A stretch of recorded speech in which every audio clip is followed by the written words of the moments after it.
Quebec гэдэг бизнес бейс компанид 2007 7 инженер хэлгийн 2 дугаар хэсэж өнөөдөр анхныхаа бие даасан нислэгийг хийсэн. Өнөөдөр их баяртай өдөр миний хувьд болж байна.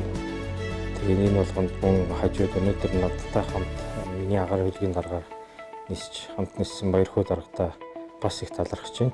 Одоо нартай уралдаад гараад тэгээд нартай уралдаад нислэг маань өнөөдрийн нислэг өндөрлөлөө. Тэгэхээр энэ бол бас их аз завшаантай яг нарж агарч байгаа үед төр бас өмнөх нь ингээд буултынхаа оролтыг хийгээд явж яхад бас тэрийг бол өөрөө нэг үгээр хэлж чадахгүй тийм нэг дотоод нэг мэдрэмж байд юм байна.